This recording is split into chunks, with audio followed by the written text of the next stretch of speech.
said 2 up by 50 pounds.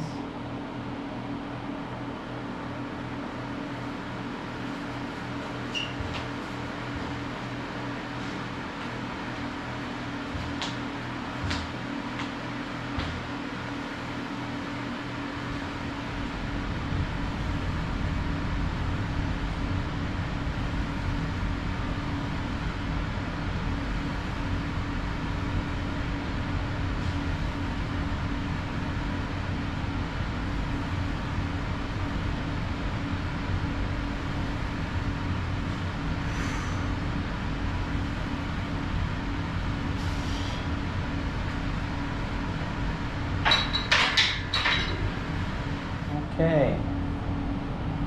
Well, it's been about 2 minutes, about another 30 seconds or so. So this is 205. I don't remember the last time I don't think I've ever squatted 205. I can't recall because during triathlon season we didn't really lift, and for weightlifting and for the benefits that it provided. We did do quite a bit of cross training, obviously, and we did do stability ball, core, light weights and things like that, but never like this. I think that this is what's really beneficial. A, I'm 53 years old, and B, I think it really helps, build strength and make you more resilient to injury. And at the same time, you work on your weaknesses, which for me is my glutes and my posterior chain. So we'll see how this goes. It's 205. I ran out of weight, so I'm using my son's rucksack from Go Ruck, because we also ruck on the weekends and such. So I'm using the rucksack to get an extra 10 pounds on my back and see how. I think I'm just going to do 1 or 2 sets just to say max rep.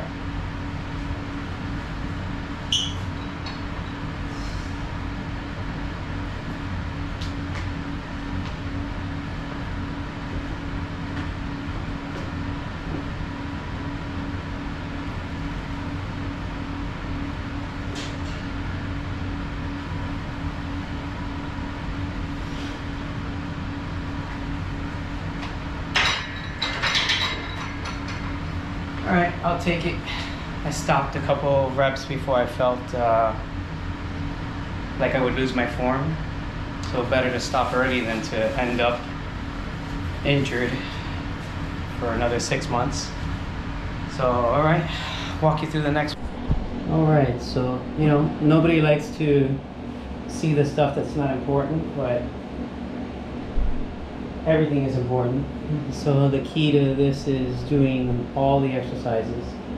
I think that Cameron's approach to getting back into being pain-free and being able to run either exactly how you did before, if not bulletproof better, is to truly do a shotgun approach and a multifaceted, multidisciplinary kind of routines where you don't just work on just strengthening your knees. That's not the answer. The answer is to do a little bit of everything. So these are just straight up sit-ups, and sometimes they're not pretty, but it's what matters. So no core, other things don't work.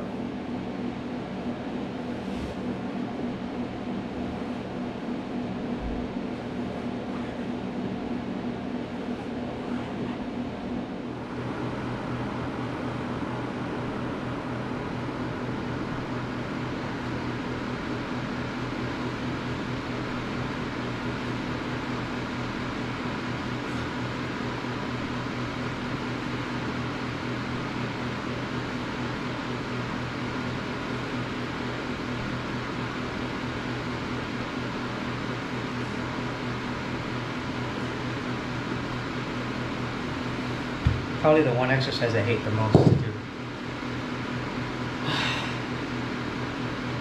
And the nice thing about Ridge Athletics and Cameron is that he gives you a quick synopsis of what it is that you're doing, shows you a video, gives you instructions. The key is to go slow and go steady. The average workout takes me about 45 minutes to an hour when done properly. Many times it's been less because I've been rushed. But yeah. And then there's a check mark. You can kind of check mark when you've done the routine, and then at the end it lets him know that you've done it, and he touches base with you once a month or sooner.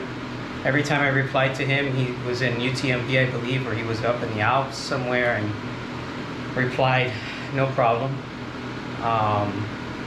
So yeah, nothing but great things to say. And big shout out to my physical therapist for many years prior to me getting specific with Ridge. Will Gutierrez at Dave Physical Therapy. He's fantastic. He's the guy I trust with all of my running injuries, and it's not that he didn't do a good job with this at all. I think that sometimes I just needed a little bit more specific routine and a little bit more specific training. And I'm guaranteeing you that if he would, if I was going 5 days a week to his office to do therapy, I would be as resilient as I am right now, where I'm running pretty much pain-free in my left knee, back to almost 100%. And I even developed a niggle on my right knee from running 36 miles in 2 days on concrete. And that was just a mistake on my end. Even though I walked that run, it didn't matter. It's still pounding on your joints and your body. So, you know, he did an excellent job all these years. Got me back to the start line, multiple marathons through all sorts of niggles and injuries. So very fortunate to have had him in my corner. And not only a trusted friend, an excellent therapist. I have sent so many people that I care about to him that he has rehabbed back to full abilities. And he actually diagnosed my father-in-law with a tumor in his abdomen based off a physical exam, which nobody does anymore. So his office is fantastic. I recommend it highly. I recommend him highly, but everyone in his office is great. So yeah, if you live in South Florida and you need a physical therapist, Dave Physical Therapy is great. Anna and the girls over there take good care of you. And you're there for about an hour and a half to 2 hours doing exercises and training. So yeah, I just don't have the bandwidth to go all the way over there 5 days a week. So kudos to Dave Physical Therapy. All right, the next one here is abduction with hip circles. Another exercise I hate. All right, and now some hip circles. This is called adduction hip circles.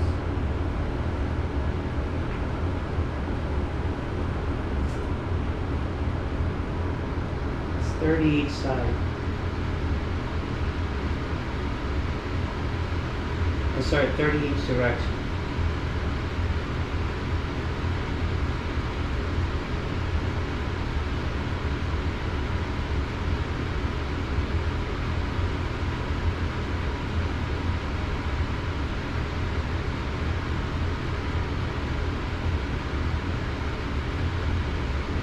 Opposite direction.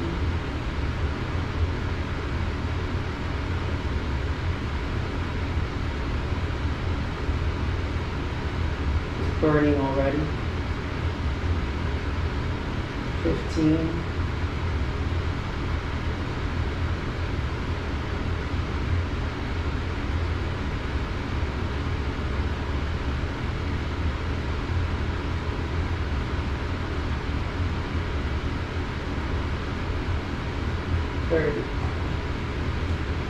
Alright, let's see. I think that's it.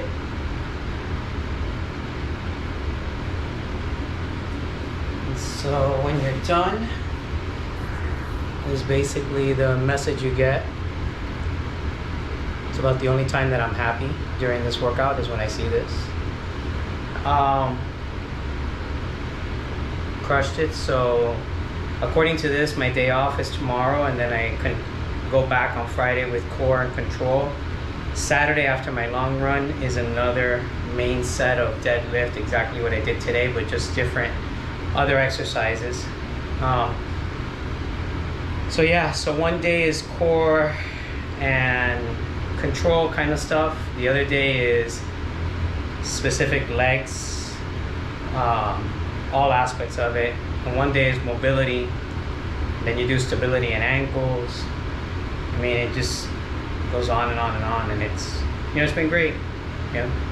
It may not be the secret sauce that gets me to the start line or gets me what I want, but I gotta tell you that despite that, I've been very happy. So I think that the most important thing for me is just to continue to do the exercises day after day after day after day after day, and then try to get in as much running. I think this week I ran, the last 3 weeks I've ran like 55, 53, 51 miles, which my durability on concrete is about 35 to 40. I think after 40 I would break down. So I think already it's a plus that this has allowed me to go up by 10, 11 miles. And I'm not going to say that I don't have niggles, I do. But I can easily address them with the things that I've learned from Will and that physical therapy sessions, and my own digging through the internet and self-diagnosis and asking a lot of questions, and my background in medicine, which helps me, which I guess eventually we'll talk about as well. So it's an interesting introduction to my lifestyle. I've swapped the bike and the goggles for full-time running, and I don't regret it because it's a lot easier to just pick up and go and run.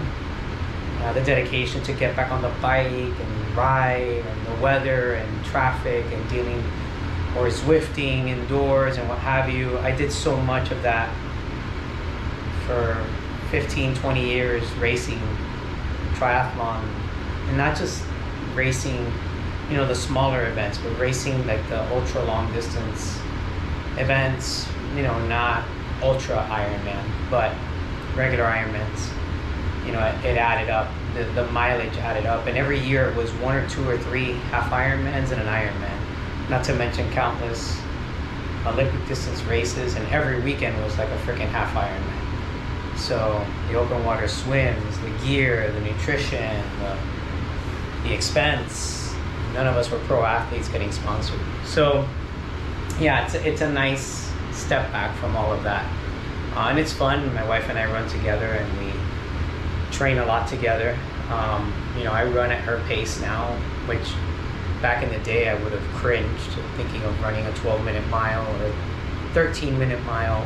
I joke with my buddies who are still running paces like at 8:40s, 8:15s, 9s, 9:40s, 9:10s in South Florida in 85 degrees and 89% humidity. And I'm trying to convince them that taxing their body like that is not good for their heart. It's got to be in small doses, and that for the long-term value of not developing cardiac arrhythmias and such, it's contraindicated. We'll talk a lot more about that on this channel. I'm not giving anyone any medical advice. So if you ask me medical questions, I'm gonna, for the most part, dodge them all, because I live with an attorney, and I know what, it'd be nice if I would have stopped my watch.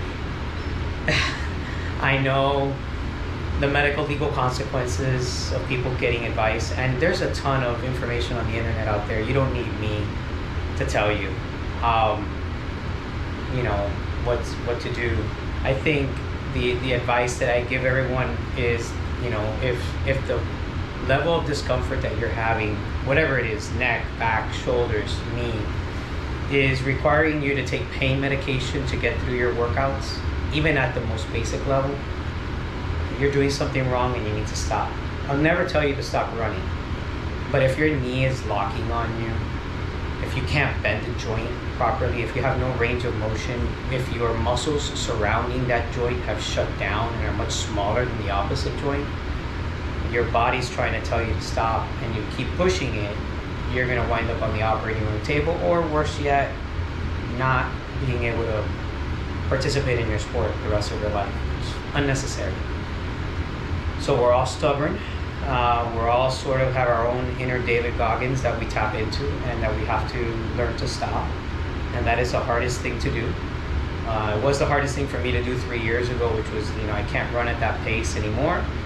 I tweaked my knee at night, just going around a corner on a street that's pancake flat concrete. And it just was a little sore. And then it turned into my quad shutting down. And that turned into an MRI, which I never had gotten before necessarily, to an overreading of an MRI, which I will go over in more detail. And that led to physical therapy, me bowing out of Marine Corps Marathon 50K, and the last 2 years rehabbing my knee without there being any meniscus or any cartilage. Any stability issues in that sense. So anyway, a lot of ranting. I do tend to talk a lot. Hopefully that entertains you. All right, some Russian twists. My kettlebell.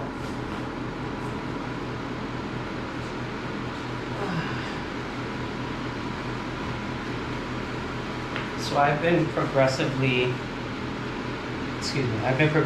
going up on my weight. When I first started, in all of my exercises, it was all body weight. And Cameron will tell you that, you don't need to put crazy weights. But I have been progressing, so, I like for these to feel like a challenge. And like everything else, the more you do it, the less challenge you may feel.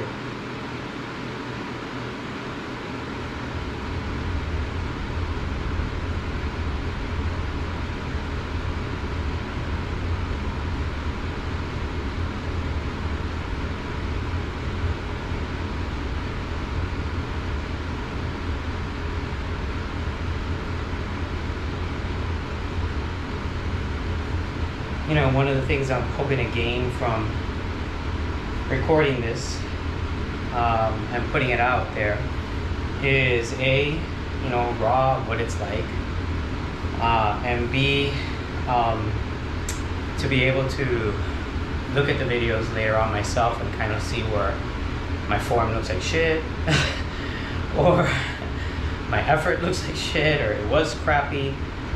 Really critique myself and kind of go back, because since I don't have Cameron here or Will to look at me, there's no real gauge. So the accountability is on my end to kind of look at this information, analyze it. And believe me, the last thing I was looking to do was put this out there for other people to see and critique and troll and send you information. But the bottom line is that you have to kind of like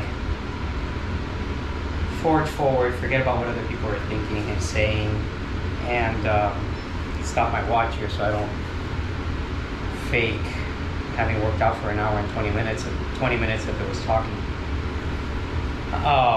But really to hold yourself accountable, for the information, for the stuff that you're doing.